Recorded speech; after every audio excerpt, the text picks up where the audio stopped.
একটা প্রশ্নের উত্তর দিন, যদি আজ আপনার সব টাকা হারিয়ে যায় তাহলে মানুষ কি আপনাকে আগের মতোই সম্মান করবে? ভালো করে ভাবুন, আপনার ব্যাংক অ্যাকাউন্ট খালি হয়ে গেল, আপনার বাড়ি নেই, আপনার গাড়ি নেই, আপনার কোনো সম্পদ নেই, তাহলে কি মানুষ এখনো আপনাকে আগের মতোই সম্মান করবে? যদি উত্তরটা হ্যাঁ হয় তাহলে অভিনন্দন, আপনি টাকা নয় চরিত্র দিয়ে মানুষের মন জয় করেছেন। আর যদি উত্তরটা না হয় তাহলে হয়তো আপনার কাছে টাকা আছে কিন্তু এখনো সত্যিকারের সম্মান অর্জন করতে পারেননি। কারণ টাকা মানুষকে সাময়িকভাবে বড় দেখাতে পারে কিন্তু চরিত্র মানুষকে সত্যিকারের বড় বানায়। আজকের পৃথিবীতে আমরা এমন একটা সমাজে বাস করি যেখানে মানুষের মূল্য অনেক সময় তার চরিত্র দিয়ে নয়, তার সম্পদ দিয়ে বিচার করা হয়। কার কাছে কত টাকা আছে, কার বাড়ি কত বড়, কার গাড়ি কত দামি, কার পোশাক কত বিলাসবহুল, এসব দেখেই আমরা অনেক সময় সিদ্ধান্ত নিয়ে ফেলি এই মানুষ সফল আর ওই মানুষ ব্যর্থ। কিন্তু সত্যি কি সফলতার সংখ্যা এটাই? সফলতা কি শুধু ব্যাংক ব্যালেন্সের সংখ্যায় মাপা যায়? যদি তাই হতো তাহলে পৃথিবীর সবচেয়ে ধনী মানুষরাই সবচেয়ে বেশি সম্মানিত হতো। কিন্তু বাস্তবতা তা বলে না।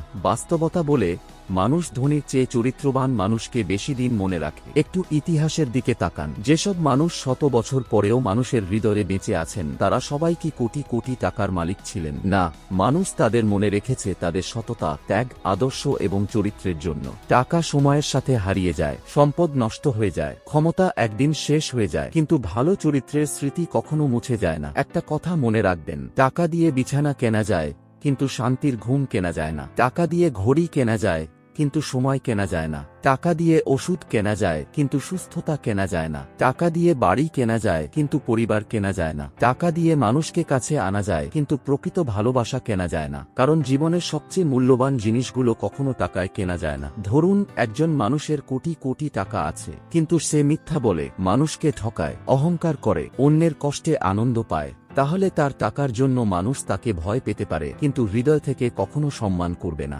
অন্যদিকে একজন সাধারণ মানুষ আছে, হয়তো তার খুব বেশি টাকা নেই কিন্তু সে সৎ, সে কথা রাখে, সে মানুষের উপকার করে, সে কাউকে ছোট করে না, তাহলে মানুষ তাকে হৃদয় থেকে সম্মান করবে। কারণ সম্মান কেনা যায় না, সম্মান অর্জন করতে হয়। আজকাল আমরা অনেকেই ধনী হওয়ার স্বপ্ন দেখি, এতে কোনো ভুল নেই। টাকা উপার্জন করা খারাপ কিছু নয়, বরং টাকা প্রয়োজন। পরিবার চালাতে টাকা লাগে, চিকিৎসার জন্য টাকা লাগে, শিক্ষার জন্য টাকা লাগে, একটি সুন্দর জীবন গড়তে টাকা লাগে। কিন্তু সমস্যা তখনই শুরু হয় যখন মানুষ টাকাকে জীবনের একমাত্র, যখন মানুষ টাকার জন্য সততা বিক্রি করে দেয়, যখন মানুষ টাকার জন্য সম্পর্ক নষ্ট করে, যখন মানুষ টাকার জন্য নিজের বিবেককে হত্যা করে, তখন সে ধনী হতে পারে কিন্তু বড় মানুষ হতে পারে না। মনে রাখবেন, টাকা আপনার অবস্থান পরিবর্তন করতে পারে কিন্তু চরিত্র আপনার পরিচয় তৈরি করে। টাকা আপনাকে পরিচিত করতে পারে কিন্তু চরিত্র আপনাকে সম্মানিত করে। টাকা আপনাকে ক্ষমতা দিতে পারে কিন্তু চরিত্র আপনাকে মর্যাদা দেয়। একদিন এক বৃদ্ধ মানুষকে জিজ্ঞেস করা হয়েছিল,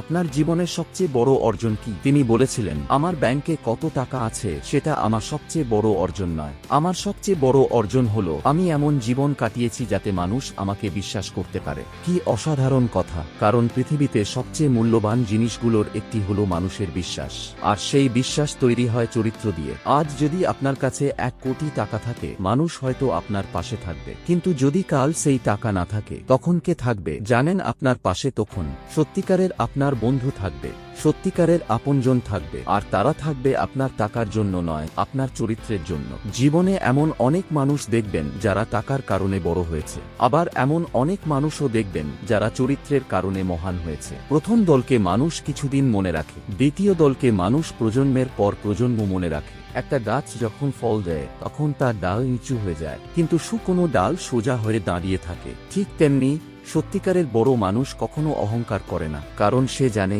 মানুষের মূল্য টাকায় নয়, চরিত্রে। নিজেকে প্রশ্ন করুন, আমি কি শুধু টাকা উপার্জনের জন্য বেঁচে আছি, নাকি একজন ভালো মানুষ হওয়ার জন্য চেষ্টা করছি? আমি কি শুধু নিজের কথা ভাবি, নাকি অন্যের উপকার করার কথাও ভাবি? আমি কি মানুষের সামনে ভালো, নাকি মানুষের আড়ালেও ভালো? কারণ চরিত্রের আসল পরীক্ষা হয় তখন যখন কেউ আপনাকে দেখছে না। মনে রাখবেন, আপনার পোশাক আপনার পরিচয় নয়, আপনার গাড়ি আপনার পরিচয় নয়, আপনার বাড়ি আপনার পরিচয় নয়, আপনার ব্যাংক ব্যালেন্সও আপনার পরিচয় নয়। আপনার আসল পরিচয় হলো আপনার ব্যবহার, আপনার সততা, আপনার মানবতা, আপনার চরিত্র। একদিন এই পৃথিবী ছেড়ে সবাইকে চলে যেতে হবে। সেদিন আপনার টাকা আপনার সঙ্গে যাবে না, আপনার বাড়ি যাবে না, আপনার গাড়ি যাবে না, আপনার পদমর্যাদা যাবে না। শুধু থেকে যাবে আপনার কাজ, থেকে যাবে মানুষের হৃদয়ে আপনার স্মৃতি। মানুষ বলবে, লোকটা কেমন ছিল, সে কি ভালো মানুষ ছিল, সে কি মানুষের উপকার করত, সে কি কথা রাখত, সে কি বিশ্বাসযোগ্য ছিল।